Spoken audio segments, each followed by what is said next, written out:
Hi hello నమస్తే welcome to Dhatri TV. నేను మీ మహా.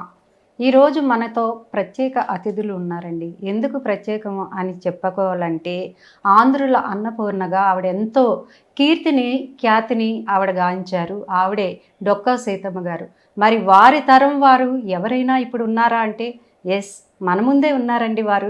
మరి వీరు ఎన్నో తరం వారు, అసలు ఎవరు, డొక్కా సీతమ్మ గారికి ఏమవుతారు, ఈ వివరాలన్నీ మీతో షేర్ చేసుకోవడానికి మనతో పాటు ఉన్నారు ఉదయ్ భాస్కర్ గారు, శ్రీనివాస్ గారు. మరి వారితో మాట్లాడదాం. సార్ నమస్తే అండి. సార్ నమస్తే. నిజంగా మీలాంటి వ్యక్తులను కలుసుకోవడం అనేది మాకు చాలా గౌరవంగా అనిపిస్తుంది. ఎందుకంటే ఆంధ్రుల అన్నపూర్ణ అనగానే అమ్మగారి పేరు వినిపిస్తుంది, డొక్కా సీతమ్మ గారి పేరు. మరి మీరు ఎన్నో తరం వారసులు, అసలు వారికి ఏమవుతారు? మేము డొక్కా సీతమ్మ గారు మా తాతగారికే నాన్నమ్మ అండి. తాతగారికి నాన్నమ్మ అంటే మేము ప్రస్తుతం 5వ తరం వారసులం అమ్మ. 5వ తరం. అంటే మీకు మీ తాతగారు చెప్తూ ఉండేవారా? అవునమ్మా. అమ్మగారి గురించి తాతగారు చెప్తూ ఉండేవారు. మా తాతగారి తర్వాత మా మా నాన్నగారు, మా అమ్మగారు, మా నాన్నమ్మ గారు, వీరందరి వల్ల కూడా మాకు వారి యొక్క అనుభవాలు, ఆవిడ గురించి వివరాలు అవన్నీ కూడా మాకు జనరేషన్ పరంగా మాకు అలాగా మాకంతా కూడా మాకు మా వాళ్ళు పెద్దవాళ్ళు చెప్తూ ఉండేవారు. సో ఆవిడ అంటే చెప్పాలంటే ఒక మహా వ్యక్తి. నిజంగా అటువంటి ఉన్నతాశయాలు ఉన్నటువంటి కుటుంబంలో జన్మించడం మా అదృష్టంగా భావిస్తున్నాం. చాలా అదృష్టవంతులు వీరు. నిజంగా మిమ్మల్ని కలుసుకోవడం మా అదృష్టం అనమాట. అంటే సార్ ఇప్పుడు మీరు చెప్పారు, మా తాతలు చెప్పారు ఆవిడ గురించి అని, మీరు మీ పిల్లలకి కూడా చెప్పారా ఎట్లా? తప్పకుండా చెప్తున్నాం అమ్మా, తప్పకుండా చెప్తున్నాం. ఇప్పుడు చరిత్ర అనేది ఏదైనా ఒక మహా వ్యక్తి గురించి యొక్క విశేషాలు అనేవి ఒక తరం నుంచి ఇంకో తరానికి వారు చెప్పకపోతే అది భావితరాల వారికి ఎలా తెలుస్తుంది? తప్పకుండా తల్లిదండ్రులుగా ఇది ఒక బాధ్యత. భావితరాలకు కూడా మన పూర్వీకులు ఎవరు, వారు ఎటువంటి వారు, వారు ఎంతటి ఖ్యాతిని సంపాదించారు అంటే అది వారికి మన భావితరాలకి ఇవన్నీ చెప్పడం వల్ల ఒక స్ఫూర్తిగా ఉంటుందండి. వాళ్ళకి ఒక జీవితంలో ఒక మార్గనిర్దేశం చేసిన వాళ్ళగా కూడా మనం ఉంటాం. అది నా అభిప్రాయం అండి. తల్లిదండ్రులు ఎందుకు చెప్పాలి అన్నదానికి మీరు అడిగారు కదా, దానికి వివరణగా నేను ఎందుకు చెప్తున్నానంటే తమ పూర్వీకుల యొక్క గొప్పతనాన్ని, వాళ్ళు నడియాడినటువంటి విధి విధానాన్ని, వాళ్ళు సాధించిన ఘనతల్ని చెప్పుకుంటే పిల్లలకు కూడా ఓహో మనం కూడా అంతటి ఉన్నతమైనటువంటి జీవితాల్ని మనం గడపాలి, ఉన్నతమైనటువంటి ఆశయాల్ని మనం ఆచరించాలి, జీవితాన్ని జయప్రదంగా జాగించాలనేటువంటి ఒక స్ఫూర్తి వాళ్ళకి కలుగుతుందని చెప్పి నేను నమ్ముతున్నాను. సార్ ఇప్పుడు మీరు చెప్పండి, సార్ అన్నట్టు వారి ఆశయాలని మీరు ఎంతవరకు నెరవేరుస్తున్నారు? అంటే డొక్కా సీతమ్మ గారు ఎవరు వచ్చినా కాదనకుండా భోజనం పెట్టే పంపించేవారు. ఆవిడ ఆశయాన్ని మీరు ఎంతవరకు నెరవేరుస్తున్నారు ప్రస్తుతం? ఓ విధంగా చెప్పాలంటే 2014లో ఆవిడ ఇల్లుని రెనోవేషన్ చేసాం. అంటే ఆవిడ నివసించిన ఇల్లు, ఆవిడ అన్నదానం చేసిన ఇల్లు అదే యథాతథంగా అక్కడ ఉంది. ఒక విధంగా చెప్పాలంటే మా ముందు మా పెద్దనాన్నలు, మా బాబాయిలు వాళ్ళందరూ కూడా ఒక విధంగా చెప్పాలంటే వీళ్ళ నాన్నగారు డొక్కా వీరభద్రం గారు, ఆయనకి చేతికి ఎముక లేదు. సీతమ్మ గారి తర్వాత మళ్ళీ ఆయన మునుమనవాడు సీతమ్మ గారికి. ఆయన ఎవరు వచ్చినా కూడా ఒక ముస్సివాడు వస్తే, ముస్సివాడు 9 గంటకు 10 గంటకు వస్తాడు. ఆ టైంలో వంట అనేది ఉండదు. ఆ టైంకి వాడికి ఒక డబ్బాతో బియ్యం పోసి ఇచ్చేయడం, లేకపోతే దగ్గరలో ఉన్న ఒక పాక హోటల్లోకి తీసుకెళ్ళి వాడి కడుపు నిండా ఇడ్లీయో దోశో ఏదో ఒకటి పెట్టించి పంపించాడు, తినిపించి. ఆ విత్తనం ఉంది ఆయనకి. మా మంచి పేరు ప్రఖ్యాతులు కూడా గడించారు. ఆయన కూడా ఏమీ దాచుకోకుండా ఆయన ఒకనొక టైంలో మా దొడ్డమ్మ గారు అంటే వీళ్ళ అమ్మగారు పెద్దమ్మ గారు వంట చేసి స్నానానికి రెడీ అవ్వండి, భోజనం వడ్డిస్తానని చెప్పి అంటే ఈ లోపల స్నానం చేసేసి ఆయన రెడీగా ఉన్న టైంలో ఒక బ్రాహ్మడు వచ్చాడు. బ్రాహ్మడు వచ్చి ఆకలి వేస్తుంది, కాస్త ఇంత అన్నం పెట్టండి అని అడిగితే ఆ టైంకి నాకు ఆకలి లేదే, నువ్వు నాకు ఆ అన్నం ఉంది కదా, నా వాటా ఉంది కదా, అది ఆయనకి వడ్డించేయండి. ఆ వారసత్వం అలా, ఆ బ్లడ్ అనేది అంటే ఆ బ్లడ్ లో వచ్చేసింది. నేను చెప్పేది ఆయనకి ఆకలి వేసినా కూడా ఆకలి లేదని చెప్పాలి. ఆయన నాకు ఆకలి లేదు, ముందర వచ్చినవాడు వాడు విష్ణుమూర్తి లాంటి వాడే, వాడికి అన్నం పెట్టు అంటే అక్కర్లేదు, ఇద్దరికి ముగ్గురికి కావాల్సిన వంట ఉంది, వంట చేసింది ఉంది, కాబట్టి మీరు కూడా అతనితో కూడా భోజనం చేయండి అని కూడా చెప్పడం జరిగింది. అలాగా తరతరాలుగా ఇప్పుడు కూడా మా బ్రదర్ ఉన్నాడు, మా తమ్ముడు భీమశంకర్ అని, మావాడికి కజినే, వాడు వీళ్ళ బ్రదర్ ఇంకొకడు ఉన్నాడు కృష్ణమూర్తిని, ప్రొద్దుటూరులో టీచర్గా పనిచేసి కాలేజీలో రిటైర్ అయిపోయాడు. అతను ప్రతి వేసంగి సెలవులకి 15 నుంచి ఒక 20 రోజులు, ఒక నెల దాకా సెలవులు ఇస్తారు. ఆ సెలవుల్లో మొత్తం అక్కడికి వచ్చేసి పిల్లలతోటి వచ్చేసి సీతమ్మ గారింట్లోనే వసించి వంట చేసుకుని రోజు ఒక 3-4 బాటసాలకు భోజనం పెడుతుంటాడు. ఆ నెల రోజుల్లో కనీసం 30 నుంచి 40 మంది భోజనం చేసి వెళ్ళేవారు. ఒక మంచి తీర్థం కానీ మజ్జిగ తాట కానీ తీసుకుని వెళ్ళే దాఖలాలు మొన్నటిదాకా ఉన్నాయి. ఇప్పుడు ఈ రోజు కూడా మా తమ్ముడు అక్కడ ఉన్నాడు, ఆ గన్నవరంలోని, ఆ సీతమ్మ గారు మెట్టినింటి ఇల్లు అని కాపరానికి వచ్చినప్పుడు ఆ డొక్కా సీతమ్మ గారు లంకల గన్నవరం అని చెప్పి ఆవిడ ఒరిజినల్ గా మండపేట అగ్రహారం, అక్కడ పెళ్లి చేసుకుని ఇక్కడ అత్తగారింటికి రావడం జరిగింది మెట్టింటికి. అక్కడి నుంచి అలా జరుగుతూనే ఉంది అన్నదాన ప్రక్రియ. ఆ తర్వాత మా తాతలు మా ముత్తాతలు తాతలు చేస్తూ మా పెదనాన్న వరకు మా కళ్ళారా మేము చూసాం. అదే ఇంట్లో మేము పుట్టి పెరిగి చదువుకుని పైకి వచ్చాం. ఈరోజు ఆవిడ ఆస్తులు ఒక 400-500 ఎకరాలు ఉండేది అప్పట్లో. అది అంతా అన్నదానానికే ఆవిడ ధారకు వచ్చింది. ఆవిడకంటూ ఏం ఉంచుకోలేదు, కొడుకులు ఏం ఉంచలేదు, అది అయింది. ఆ అన్నదాన వితరణ ఫలితమే మా రక్తంలో ఉంది, మా రెక్కల కష్టం. మేమేమి పట్టుకు రాలేదు అక్కడి నుంచి.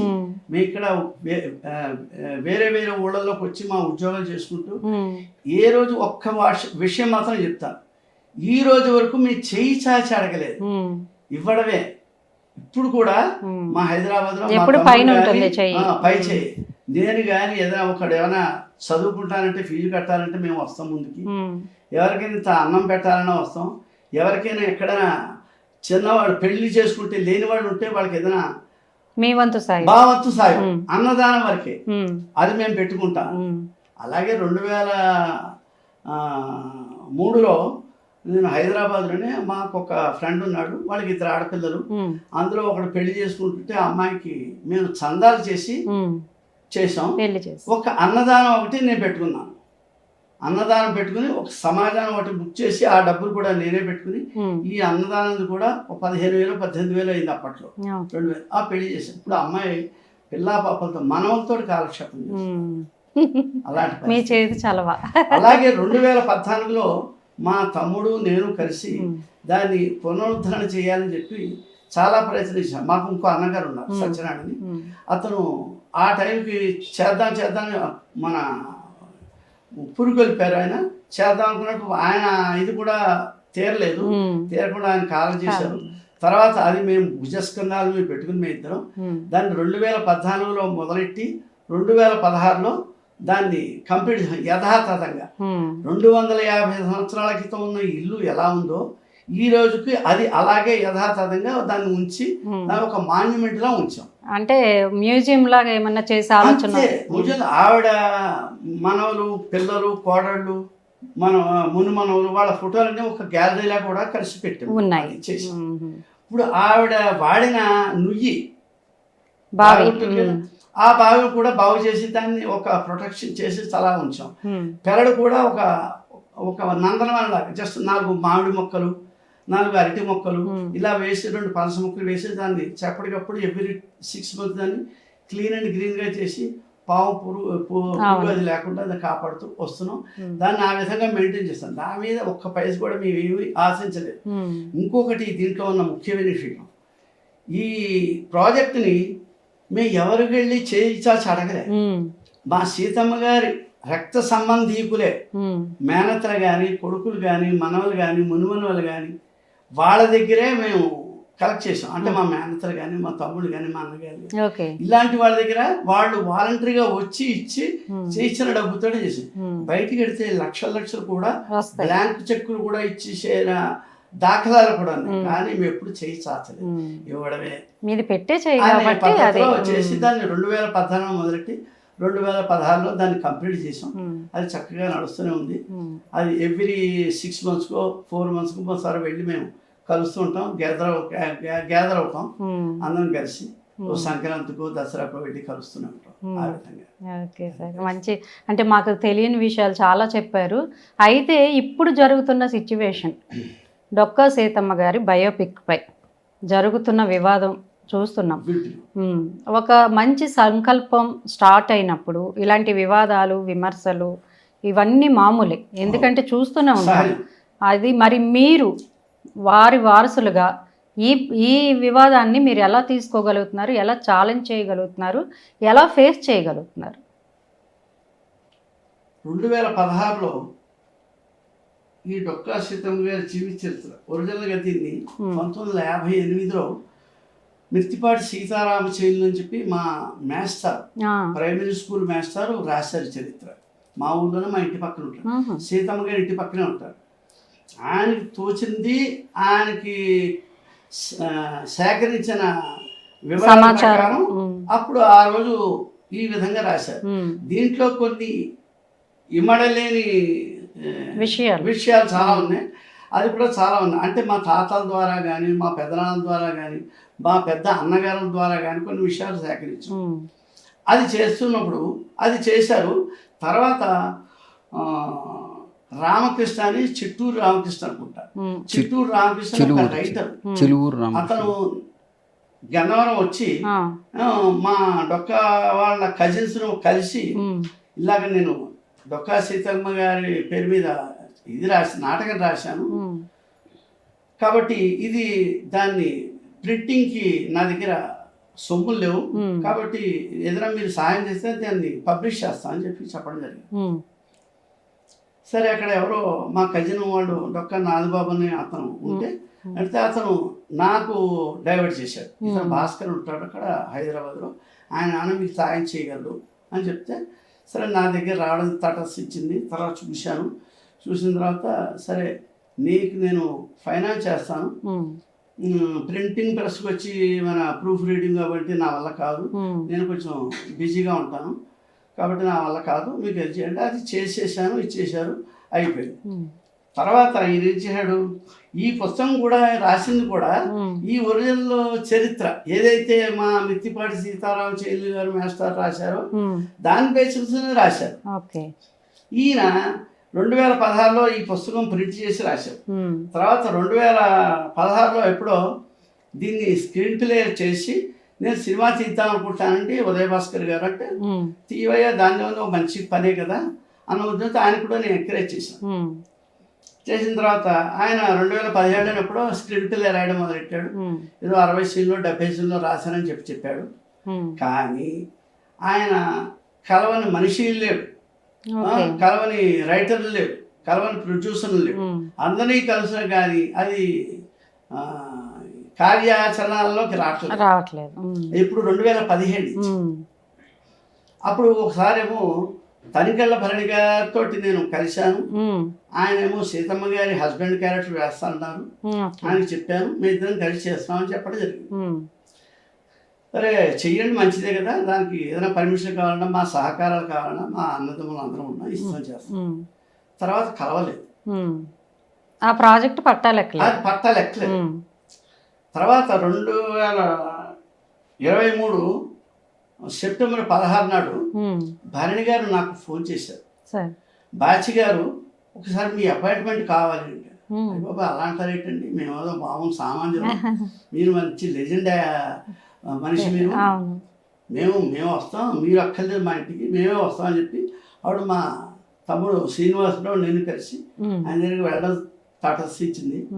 వెళ్ళిన తర్వాత కూర్చోమన్నారు, చెప్పారు. అంత ఇలాగా రామకృష్ణ అనే ఒక రైటర్స్ అసోసియేషన్లో నా మీద కంప్లైంట్ ఇచ్చాడు బాచి గారు. ఎందుకు ఇచ్చారు అన్నాడు.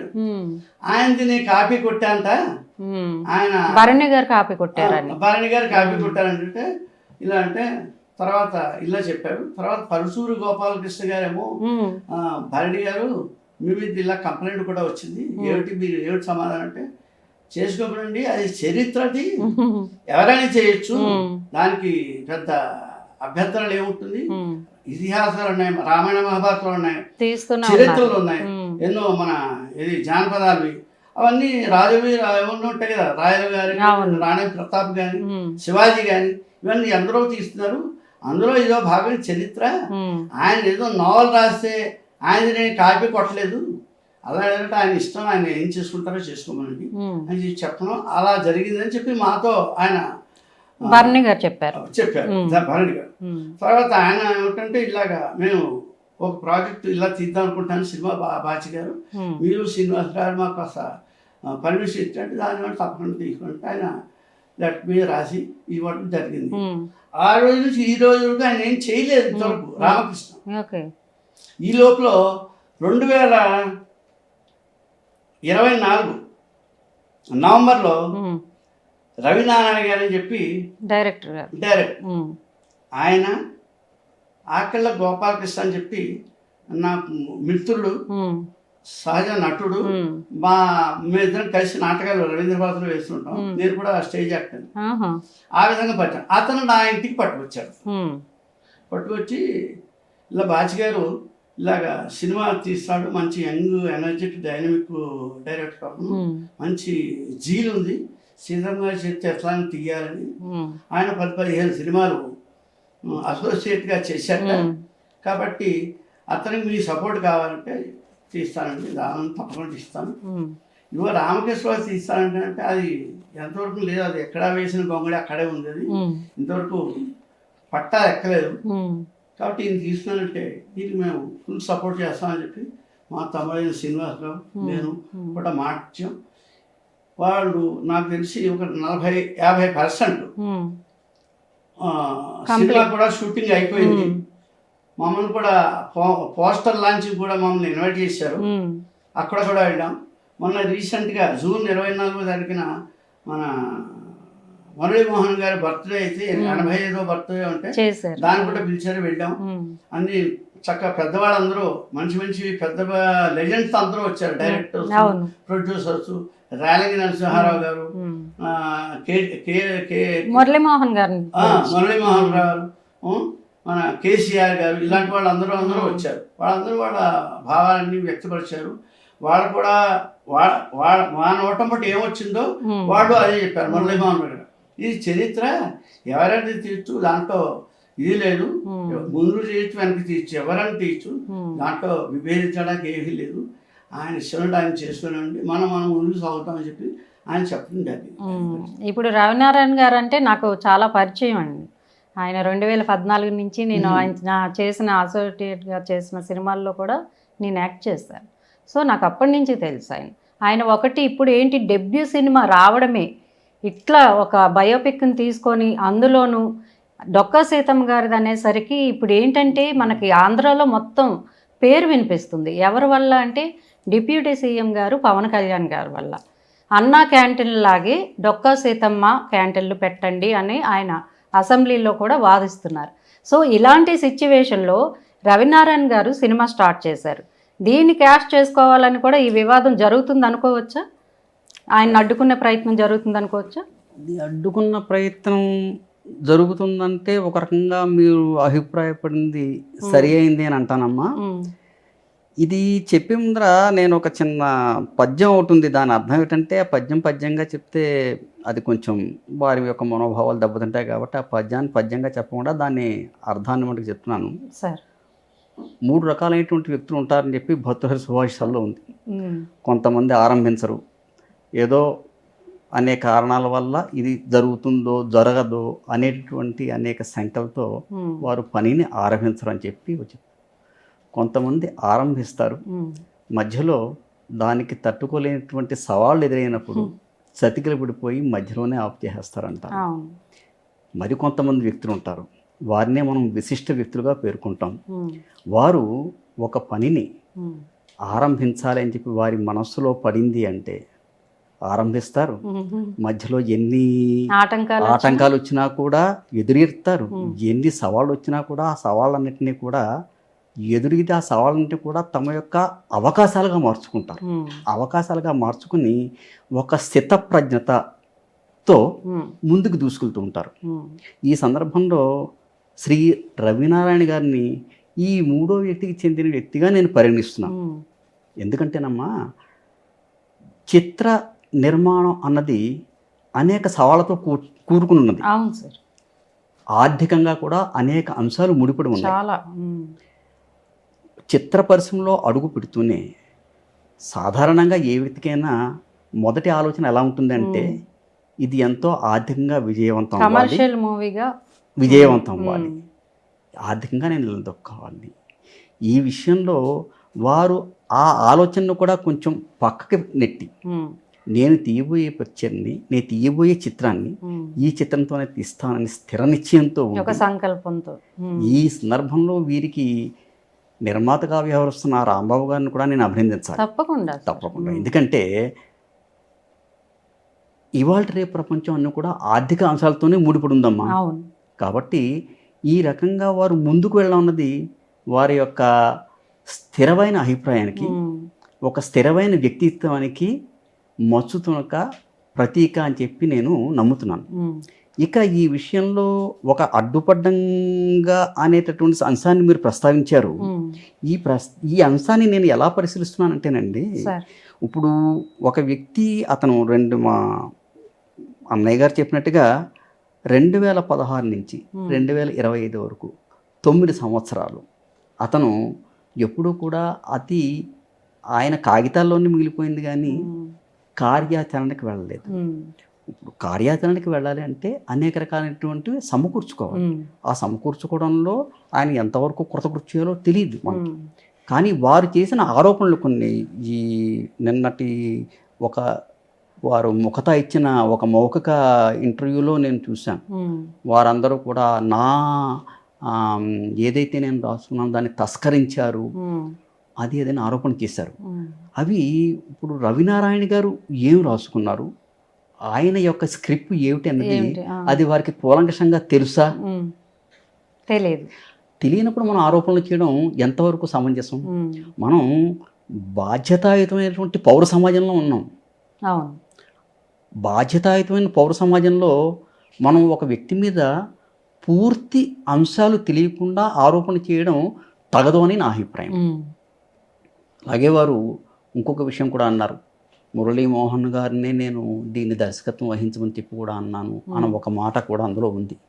నాకు తెలుసుంటే మురళీమోహన్ గారు ఒక నటుడు, మహానటుడు.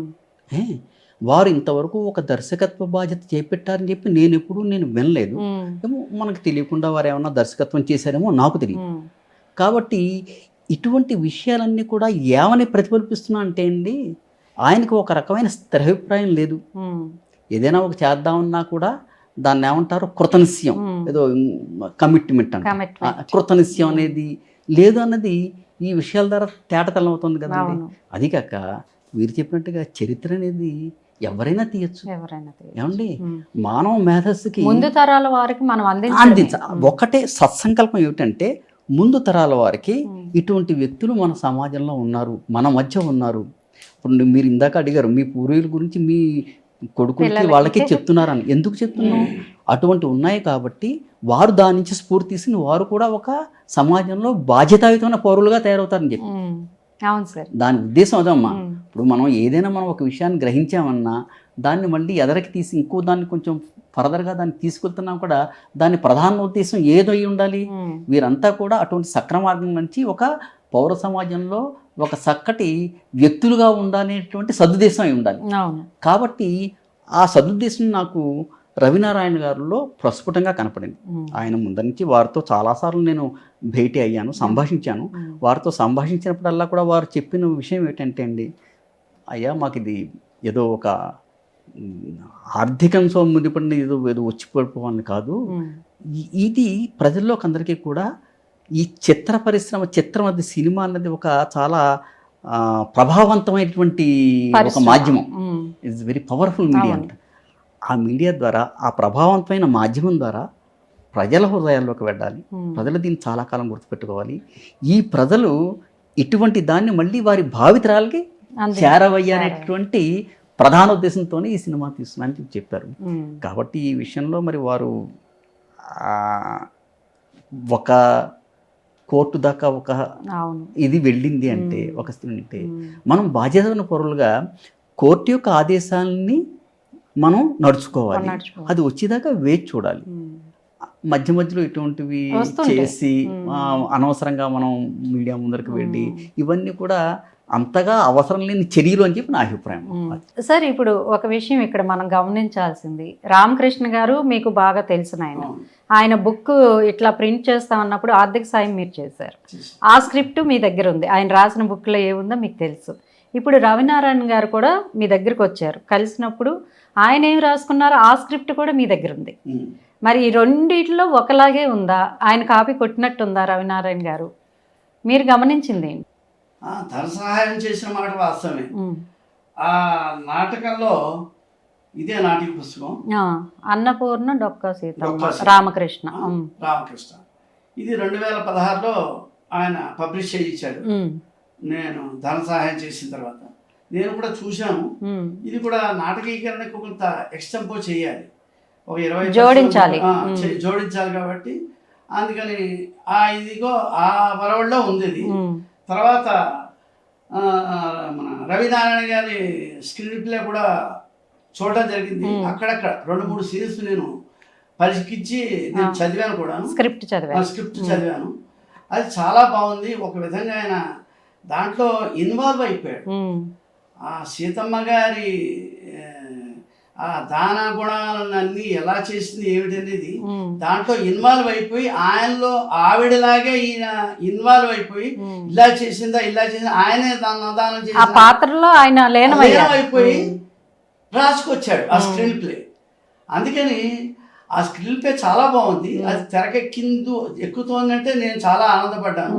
అందులో లెజెండ్ పీపుల్ మురళీమోహన్ గారు, ఆమెని మేడం గారు ఇంతమంది చేస్తున్నారంటే వాళ్ళు ఊరికే ఒప్పుకుని ఇచ్చేరు, సినిమాలు చేశారు. అది కాకుండా తర్వాత ఒకనొక టైంలో ఆయన నాకు ఈ సినిమా రవినారాయణ గారు తీయడం మొదలెట్టిన తర్వాత నాకు ఈ రామకృష్ణ ఆయన నాకు ఫోన్ చేశారు. ఫోన్ చేసి బాచి గారు ఆయన రవినారాయణ అతను నన్ను మోసం చేసి సినిమా తీస్తున్నాడు, నాది స్క్రిప్ట్ తస్కరించి అంటే, అదేమిటండి మీరు 2016 నుంచి ఇవాళ 25 9 సంవత్సరాల నుంచి సంఖలో పుస్తకం పెట్టుకుని తిరిగేస్తున్నారు ఆ స్క్రీన్ మీద పట్టుకుని. కాబట్టి దానికి అజాపాజా లేదు, ఎక్కడ దానికి ఒక ట్రాక్లోకి రాలేదు, రైలు పట్టాలు ఎక్కలేదు అది. కాబట్టి మీరు చెయ్యరు, ఒకటి చేయనివ్వరు, అది పద్ధతి కాదు కదా. అందుకని ఆయన ఏదో ఒక మంచి సంకల్పంతో ఒక మంచి చరిత్రను తీసుకుని, ఒక మహా లెజెండ్ లేడీ డొక్కా సీతమ్మ గారి జీవిత చరిత్ర తీసుకుని, ఎవరూ ముందుకు రాకపోయినా ఆయన ముందుకు వచ్చి మంచి దాంట్లో కష్టాలైనా నష్టాలైనా ఓడ్చి చెవటోడ్చి చేస్తున్న ముందుకెడుతున్నాడు ఆయన. అలాంటి ఆయన మీరు ఇచ్చేసి ఆయన్ని చేయనివ్వకుండా ఆపమని చెప్పడం అనేది చాలా దుర్మార్గం, అది అమానుషం. అది ఓ పని చేద్దాం, మీరు రండి, నాది రవినారాయణ గారిని కూడా పిలుస్తాను. కావాల్సిన మాకు ఒక కొలీగ్ కూడా ఉన్నారు, ఒక ఫ్రెండ్ రైటరు కమ్ అడ్వకేట్. మనం నలుగురు కూర్చొని కూలంకషంగా చర్చిద్దాం. ఓ పని చేయండి, మీరు ప్రొడ్యూస్ చేస్తానంటున్నారు, రవినారాయణ గారు డైరెక్ట్ చేస్తాను. మీకు తెలిసిన ప్రొడ్యూసర్ని ఆయన కలపండి, ఆయన దగ్గర ఉన్న ప్రొడ్యూసర్ని కూడా కలుపుకుంటే కొంచెం పెద్ద ప్రాజెక్ట్ అవుతుంది కదా. మీరు 1.5 తీస్తున్నాడు, నేను ఇంకా ఎక్కువ తీస్తానంటున్నారు కదా. ఇప్పుడు 2 కలిపితే 4-5 అవుతుంది కదా, ఇంకొంచెం బాగా జరుగుతుంది కదా. ఆ విధంగా చేద్దామంటే అది కుదరదండి, మా ఇద్దరికి కుదరదు అన్నాడు. మీరు నోటీస్ ఇవ్వాలంటే నోటీస్ ఇవ్వడం నా వల్ల కాదు, నేను చేయను, వ్యధ పనులు మాత్రం నేను చేయను. ఓ మంచి పని చేస్తుంటే దాని అమానుషం అని అన్న తర్వాత ఒక వారం తర్వాత వారికి కోర్టు నోటీస్, రవినారాయణకి కోర్టు నోటీస్ వచ్చాయి సినిమా ఆపేయమని. తర్వాత ఆయన నాతో మాట్లాడడానికి 1-2 సార్లు ట్రై చేశాడు, నేను కట్ చేసేసాను. మెసేజ్లు పెట్టడం మొదలెట్టాను. మెసేజ్ కూడా నేను అసలు చూడడం దాంతో నాతోటి ఆయనకి కమ్యూనికేషన్ గ్యాప్ వచ్చిన తర్వాత ఈయన నాకు దగ్గర అయ్యారు రవినారాయణ గారు. తర్వాత మా ఇంటికి రావడం, తర్వాత డిస్కస్ చేయడం, మధ్య మధ్యలో ఫోన్లో మాట్లాడుతూ ఆయనకి సూచనలు సలహాలు ఇవ్వడం. అలాగే మా దగ్గరలో ఉన్నాడు కాబట్టి మా తమ్ముడు శ్రీనివాసరావు, అతను కూడా ఆయనకి సూచనలు సలహాలు ఇవ్వడం, ఇద్దరు చేసుకుంటూ వస్తున్నాం. ఆయన చాలా కష్టపడుతున్నాడు. ఆల్మోస్ట్ ఆల్ ఒక 40-50% సినిమా అయిపోయింది. అక్కడక్కడ కొన్ని సీన్స్ ఉన్నాయి, అవి చేస్తున్న దానికి ఆయన ఏమీ ఇచ్చేయట్లేదు. వీడు అసలు ఏమీ చేయలేదు.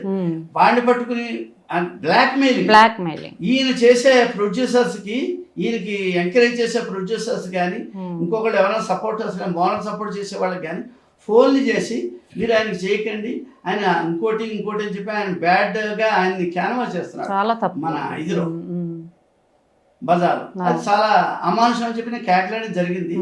కాబట్టి ఆ తర్వాత నుంచి నాతో సన్నిహితం తగ్గింది. తర్వాత రవినారాయణ గారు అది ఆయన పని చక్కగా చేసుకుంటూ పెడుతున్నారు. అది ముందుగా అది జరుగుతోంది. నా ఆకాంక్ష ఏంటంటే ఆ పిక్చర్ కూడా చక్కగా బయటకు వచ్చి మంచి పేరు ప్రఖ్యాతులు రావాలన్న ఆలోచనతో మాకు ఉంటుంది చూసుకోవాలని, మాకు ఒక యాంగ్జైటీ ఎంతూజియాజం ఉంటుంది కదా, అదే ఆలోచన. అంతగానే సార్ మీరు చెప్పండి, ఇప్పుడు కోర్టు వరకు వెళ్ళింది వివాదం అనేది, మీరు ఎవరికి సపోర్ట్ చేస్తున్నారు? నా మద్దతు ఎవరికి అని చెప్పి మీరు అడిగారండి. కోర్టు వివాదం వరకు వచ్చిందన్నారు. కోర్టు వివాదం వరకు వచ్చింది అంటే కోర్టు వారు ఏ ఆదేశాన్ని ఇస్తే ఆ ఆదేశాన్ని పాటించడం మన బాధ్యత పౌరులుగా మన యొక్క బాధ్యత. అది వారు రవినారాయణ గారు ఎలానూ తప్పకుండా దాన్ని బాధ్యతగానే స్వీకరిస్తారు. మద్దతు ఎవరికన్నారు? మంచి ఎవరైతే చేస్తున్నారో వారికే నా మద్దతు. ఆ మంచి అన్నది నోటి మాటలతో చెప్తే కాదు, వారు చేస్తున్న పనుల్లో కూడా ప్రతిబింబించాలి. ఆ ప్రతిబింబించడం అన్నది వారు చేస్తున్నది నాకు రవినారాయణ గారు చేస్తున్నటువంటి కృషిలో నాకు కనపడుతుంది. కాబట్టి తప్పకుండా నా మద్దతు రవినారాయణ గారికి. నేను చెప్పేది ఏంటంటే, ఏదైనా ఒక పని మొదలు పెడితే వారికి ముందరే చెప్పాను. ఏదో దానికి ఇంగ్లీష్లో ఒక సామెత ఉంది కదండి, not a bed of roses అని. ఎప్పుడు కూడా అది ఏదో పూలబాటలా ఉండదు, నల్లేరు మీద బండినడకలా అస్సలు ఉండదు. ఈ అన్ని అవాంతరాలు, అన్ని అవరోధాలు వస్తాయి. ఆ అవరోధాలు దాటుకుని ఎవరైతే దాన్ని గమ్యం చేరుకుంటారో వారికి ఆ చక్కటి విజయం అనేది, ఆ కృషిలో ఉన్న ఆనందం అనేది దక్కుతుంది.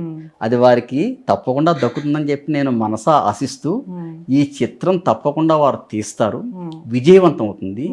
ఇది అందరి ఆర్థిక మనల్ని చూడగలుగుతుందని చెప్పి మనసా విశ్వసిస్తున్నాను. మీ ద్వారా మేము కూడా, అంటే ఈ సినిమా ఎప్పుడు రిలీజ్ అవుతుందా, అసలు ఎలా ఉంటుంది ఆ డొక్క సీతమ్మ గారి జీవిత చరిత్ర అనేది మేము కూడా ఆతృతగా వెయిట్ చేస్తున్నాం సార్. ఈ సినిమా రిలీజ్ అయ్యి మంచి సక్సెస్ కావాలని మేము కూడా ఆకాంక్షిస్తున్నాము. ఈ సందర్భంగా మిమ్మల్ని కలుసుకోవడం అనేది మాకు చాలా గౌరవం అని చెప్తున్నాం సార్. Thank you. ధన్యవాదాలు తల్లి. అయితే మొత్తానికి ఇప్పుడు చూసుకుంటే మనకు అర్థమైంది, సార్ ఇద్దరు ఉన్నారు కాబట్టి ఎవరి స్క్రిప్ట్ని తస్కరించేది లేదు. అసలు ఆ ఒక స్క్రిప్ట్తో ఇంకొక స్క్రిప్ట్కి సంబంధం కూడా లేదని మనకి క్లియర్ కట్గా చెప్పారు. సో ఇది మరి కోర్టు తీర్పు ఏమిస్తుంది అన్నది మరి వారి చేతిలో ఉంది కాబట్టి వెయిట్ చేద్దాం. మరి ఆఖరికి ఈ సినిమా రిలీజ్ అనేది ఎలా అవుతుందో మనకు కూడా ఇంట్రెస్టింగ్గా ఉంది, చూద్దాం మరి.